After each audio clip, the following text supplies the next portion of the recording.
The Hunting of Snark. Chapter 1. Fit the First the Landing. Just the place for a Snark, the bellman cried, as he landed his crew with care, supporting each man on the top of the tide by a finger entwined in his hair. Just the place for a Snark. I have said it twice, that alone should encourage the crew. Just the place for a Snark. I have said it thrice, what I tell you 3 times is true.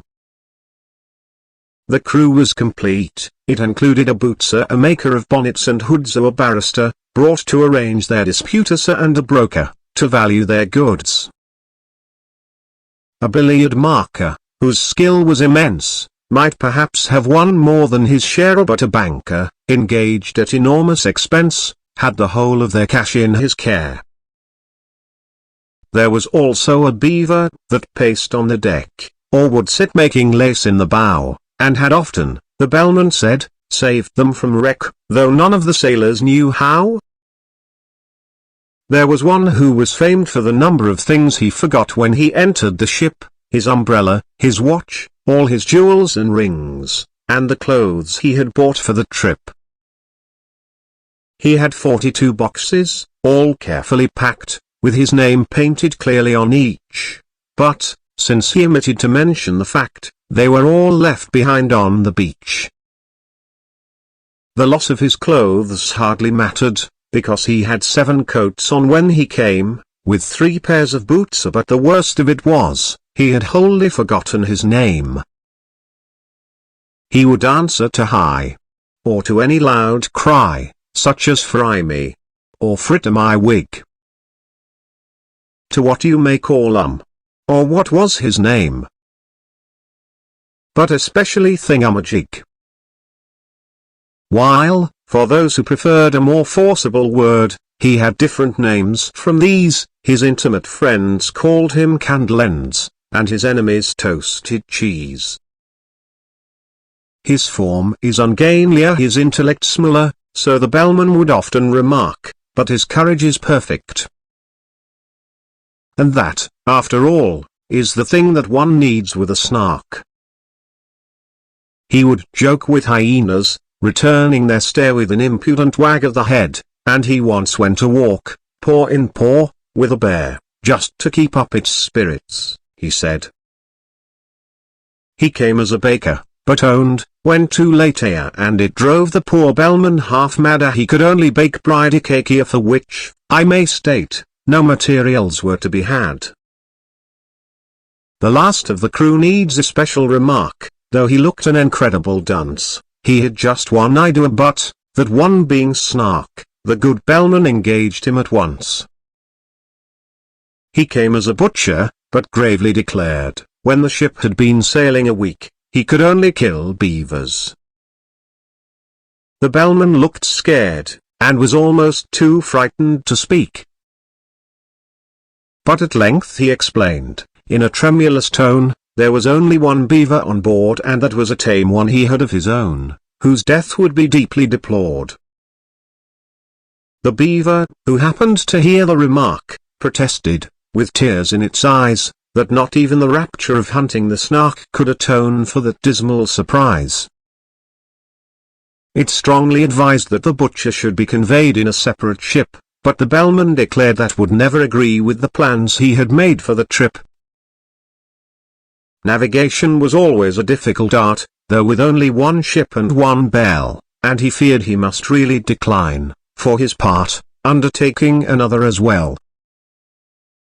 The beaver's best course was, no doubt, to procure a second-hand dagger-proof coat, so the baker advised it, and next, to ensure its life in some office of note.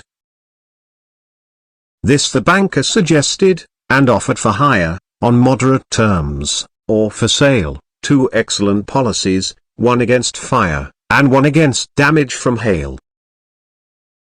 Yet still, ever after that sorrowful day, whenever the butcher was by, the beaver kept looking the opposite way, and appeared unaccountably shy. fit the second the bellman's speech. The bellman himself they all praised to the skeezer, such a carriage, such ease and such grace. Such solemnity, too. One could see he was wise, the moment one looked in his face. He had bought a large map representing the sea, without the least vestige of land, and the crew were much pleased when they found it to be a map they could all understand. What's the good of Mercator's North Poles and equators, tropics, zones, and meridian lines? So the bellman would cry, and the crew would reply, they are merely conventional signs. Other maps are such shapes, with their islands and gapes. But we've got our brave captain to thank, so the crew would protest, that he's brought us the best to a perfect and absolute blank. This was charming, no doubt, but they shortly found out that the captain they trusted so well had only one notion for crossing the ocean, and that was to tingle his bell. He was thoughtful and grave, but the orders he gave were enough to bewilder a crew.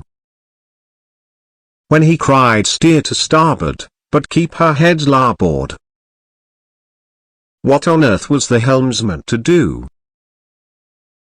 Then the bowsprit got mixed with the rudder sometimes, a thing, as the bellman remarked, that frequently happens in tropical climes, when a vessel is, so to speak, snarked. But the principal failing occurred in the sailing, and the bellman, perplexed and distressed, said he had hoped, at least, when the wind blew due east, that the ship would not travel due west. But the danger was past. They had landed at last, with their boxes, portmanteaus, and bags, yet at first sight the crew were not pleased with the view, which consisted of chasms and crags. The bellman perceived that their spirits were low, and repeated in musical tones some jokes he had kept for a season of woe, but the crew would do nothing but groan. He served out some grog with a liberal hand, and bade them sit down on the beach, and they could not but own that their captain looked grand, as he stood and delivered his speech. Friends, Romans, and countrymen, lend me your ears. They were all of them fond of quotations, so they drank to his health, and they gave him 3 cheers, while he served out additional rations. We have sailed many months, we have sailed many weeks, 4 weeks to the month you may mark, but never as yet, 'tis your captain who speaks, have we caught the least glimpse of a Snark. We have sailed many weeks, we have sailed many days, 7 days to the week I allow, but a Snark, on the which we might lovingly gaze, we have never beheld till now. Come, listen, my men, while I tell you again the 5 unmistakable marks by which you may know, wheresoever you go, they're warranted genuine Snarks. Let us take them in order. The first is the taste, which is meagre and hollow, but crisp, like a coat that is rather too tight in the waist, with a flavor of will-o'-the-wisp. Its habit of getting up late, you'll agree that it carries too far, when I say that it frequently breakfasts at 5 o'clock tea, and dines on the following day. The third is its slowness in taking a jest. Should you happen to venture on one, it will sigh like a thing that is deeply distressed, and it always looks grave at a pun. The fourth is its fondness for bailing machines, which it constantly carries about, and believes that they add to the beauty of snoozer, a sentiment open to doubt. The fifth is ambition. It next will be right to describe each particular batch, distinguishing those that have feathers, and bite, and those that have whiskers, and scratch. For, although common Snarks do no manner of harm, yet, I feel it my duty to say, some arboojums of the bellman broke off in alarm, for the baker had fainted away.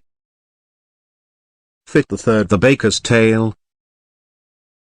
They roused him with muffins, they roused him with icy, they roused him with mustard and cress, they roused him with jam and judicious advice, they set him conundrums to guess.